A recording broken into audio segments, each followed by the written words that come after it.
This is the Creating Wealth Through Self-Storage show by Mark Helm. Nothing Mark shares with you guarantees your success in the self-storage business. This is for informational purposes only. There are no calls to action, and nothing said or implied is a call for investment money into self-storage or any other asset class. You are responsible for your success in the self-storage business or any endeavor in life. Enjoy the show, and here is Mark Helm. Let's talk about self-storage lease-up marketing, a strategy on how to spend money that actually can produce some results. My name is Mark Helm, and I'm the author of Creating Wealth Through Self-Storage, and I'm the creator of the Quickstart Academy, which houses the training that I offer, free training like this, or paid for courses that will support the small investor who wants to get in the self-storage business or who wants to grow their self-storage business. And the biggest issue I see today is overspending by smaller investors who are in a lease-up situation, and this overspending of marketing really doesn't produce results. I've experienced myself. I've done the same thing. You know, if you're a larger operator, you can hire a full-time marketing person, online marketing person anyway, and if they don't produce results, you can replace them till you find someone who does. As a smaller investor, the worst thing you can do is hire a vendor and say, thank goodness that's over, and then step away and not keep your eye on it. So in my opinion, a well-balanced marketing budget has both online and offline marketing strategies. But the vast majority of the money today is going to be spent on online marketing. So it's critical that it be spent as effectively as possible, or else your days in the self-storage business are going to be short-lived in today's market. So no matter what you may think you know or don't know about online marketing, or no matter what your opinion is on whether you want to learn online marketing or not, it's critical, whether you're doing it, an employee's doing it, or a vendor's doing it, that you have some understanding of what's involved so you can hire or put the right people in place or execute the right strategy. Let me share with you some ideas I have on it and what we are currently doing. So in general, here's our approach, or my approach, to online marketing.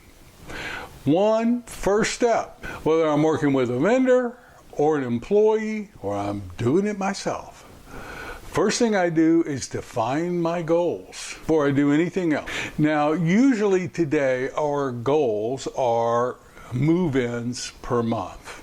Not always, but usually.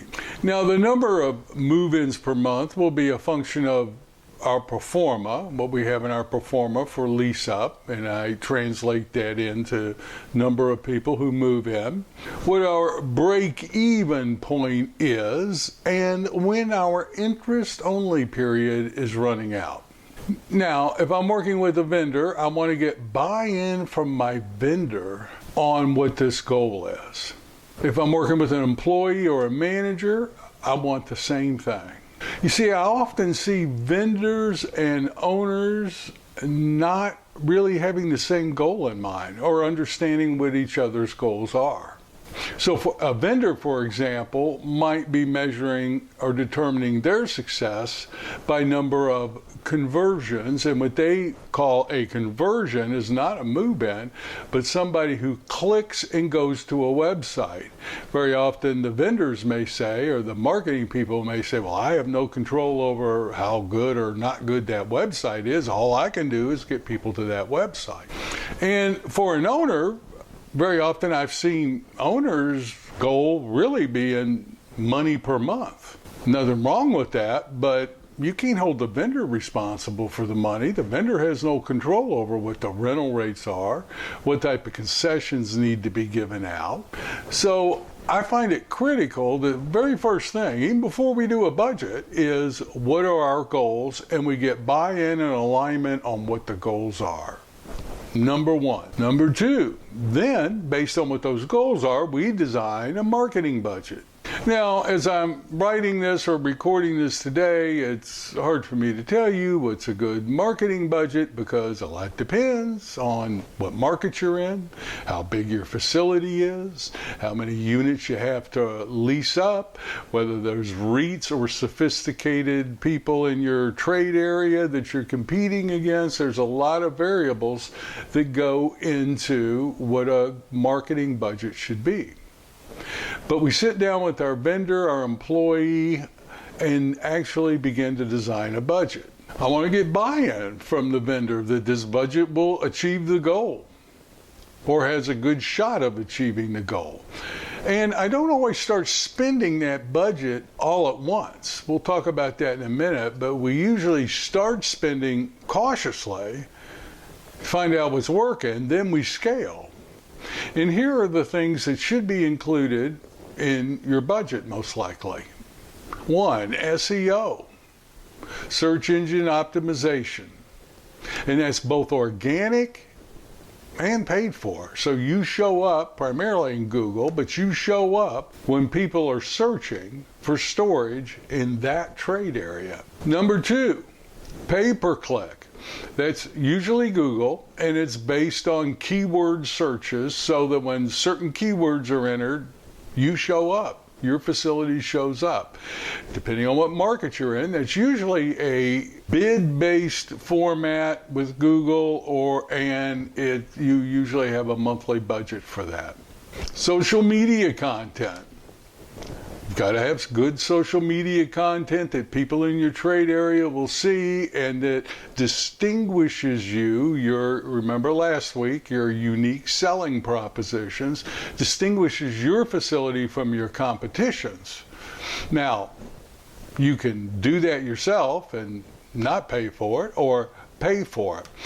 Also, social media is good for advertising. We do it primarily 2 ways. 1, when we're targeting a very specific audience, like car club members, we're in Lease-Up for parking, we'll target car club members. Social media tends to be really good for target marketing, and also for retargeting for people who have gone to the website and don't rent a unit. You will show up in their feeds. Now, some other parts of an online marketing plan, usually these don't cost much or any money at all, and that is reputation management, putting a strategy in place for getting reviews and having those reviews posted and responding to any criticism in the reviews, and email marketing. Just like social media retargeting for people who don't rent, you can email market and have campaigns in place for people who've gone to your website and haven't rented. You can also do email marketing strategies and campaigns for current customers and previous customers. The third very critical part of a marketing strategy in a lease-up situation, in my opinion, is tracking. You've got to know what's working and what's not working. You got to know where people are getting stalled, where they go to a certain page on your website and then nothing happens. That'd be important to know, wouldn't it? And if you don't track, you can't improve it. So we work hard setting up good tracking and tracking metrics with our vendors and employees that show us what's working and not working. Testing and tweaking are the name of the game. A/B testing is your friend. Testing one ad against another, one headline against another. See which one produces more action. And when we find something that's working, an ad that's working, we will then scale up. In other words, spend more money on it. And this is where, as an owner, it's critical. If you're not plugged in and on top of this, your budget can get away from you very quickly. I like at least weekly meetings with my team, sometimes more. And finally, the fourth part of a good marketing budget is offline marketing. Don't forget that. That's calling on other facilities. You know, our number one source of referrals, besides our customers, is other storage facilities. We call on them, and if they don't have something to rent a somebody standing at their counter or on the phone, send them to us and I'll pay you. That works real well, manager to manager or owner to a manager of another facility. And calling on businesses in your local area, in your trade area, calling on apartments in your trade area, hosting events at your facility in your trade area, joining business organizations within your trade area where other businesses in your trade area are members, hosting events for those business associations at your facility, getting people comfortable doing business with you, and then you helping them, sending your customers to their businesses. So you're adding value to people you want to get referrals from, and you're adding value to your trade area. So this has been very general, but in essence, this is our approach to marketing today. Every project, every customer base is different. Even in market cities where we own multiple facilities, what we do at one facility is very different than what we do at another. What works at one and produces results at one facility doesn't necessarily produce results at the same facility, even at the next facility, even in the same market. So testing, tracking, and then scaling is the name of the game. Now, nothing is guaranteed. But as an owner, if you stay on top of this, especially during the lease-up phase of your operations, but if you stay on top of this, this optimizes your chances of success in being a long-term player today in the self-storage business. And believe me, it's a great business to be a long-time player in. You can't start this process too early in your lease-up. My name is Mark Helm. I'm the author of Creating Wealth Through Self-Storage, and I'm the creator of the Storage World Analyzer, which is one of the financial analysis tools we use to analyze storage opportunities. We'll place in various marketing numbers in the analyzer and see how that affects the overall return for an opportunity we're looking at. You can find out more about it at storageworldanalyzer.com. Thank you very much, and I look forward to being with you next week.